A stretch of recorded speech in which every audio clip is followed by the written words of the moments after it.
Welcome to my Olivas blog channel.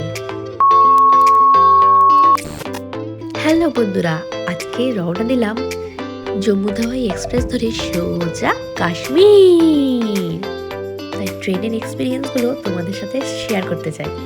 ট্রেনে উঠেই প্রথমে বাদাম ভাজা, স্ন্যাক্স এগুলো তো খাওয়া হয়েছিল এবং বাড়ির থেকে আমরা স্যালাড নিয়ে গেছিলাম এবং বানিয়েছি। তার সাথে ফ্রাইড রাইস এবং ডিমের কষা বানিয়ে নিয়ে গেছি। এইটা হলো আমাদের লাঞ্চ আইটেম।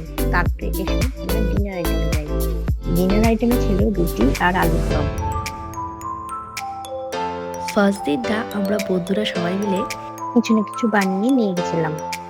এরপর ইভিনিংটা আমাদের গানের লড়াই দিয়ে কেটে গেল।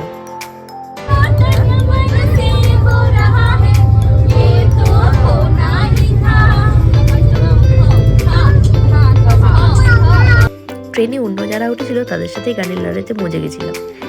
এরপর রাতে ডিনার করে ঘুমোতেই সকাল হয়ে গেল। এরপর এলো লাঞ্চের টাইম। লাঞ্চে প্যান্ট্রি কার্ট থেকে যে খাবার অর্ডার করেছিলাম তার মধ্যে ছিল একটা খাওয়ার জন্য স্পুন, সাথে ছিল একটা আচার, ছিল রাইস, ছিল ভেজ ডাল, সাথে নিয়েছিলাম 2 পিস চিকেন। থালিটা ছিল 190 রুপিসের, আর সাথে মিষ্টিমুখ করার জন্য দিয়েছিল একটা শমপাপড়ি। খাবারের ডেকোরেশনটা খুবই ভালো এবং তার সাথে দিয়েছিল 2 পিস পরোটা রুটি। সেই দিনটা বিকেলে খেলা দেখেই কেটে গেল। T20 world cup final match, যেটাকে ইন্ডিয়া আর নিউজিল্যান্ডের মধ্যে হয়েছিল। ট্রেন শুদ্ধ লোক সবাই এতেই মজেছিল। আর গেস কে উইন করলো? ইয়েস, আমাদের ইন্ডিয়া। হিপ হিপ করলে।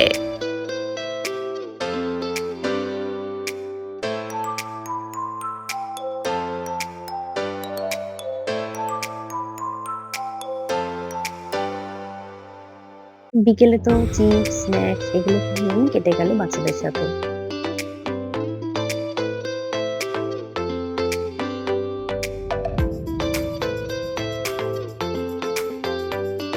এরপর এলো ডিনার টাইম। আবারও প্যান্টি কার্ট থেকে অর্ডার দিয়েছিলাম, কি এসে দেখো।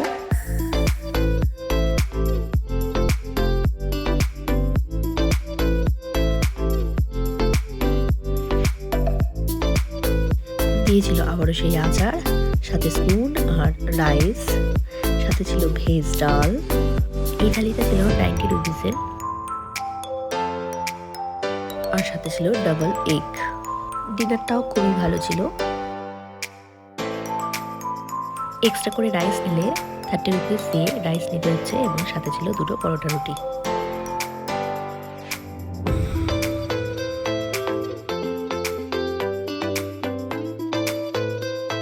রাতে ডিনার সেরে ঘুমোতেই চলে এলো পরের দিন। এই দিনটা ছিল আমাদের নাম্বার দিন। শেষ পর্যন্ত আমরা চলে এলাম জম্মু স্টেশনে। এরপর আমরা গাড়ি করে চলে গেছিলাম কাশ্মীরের শ্রীনগরের দিকে। এরপরের ব্লগ তোমাদের সামনে শিগগিরই আসতে চলেছে। ভিডিওটা ভালো লাগলে তোমরা লাইক আর সাবস্ক্রাইব করে রেখো, আর পাশে থাকা বেল আইকনে ক্লিক করে রেখো যাতে পরের ভিডিওগুলো খুব তাড়াতাড়ি তোমাদের সামনে আসতে পারে। Good bye friends.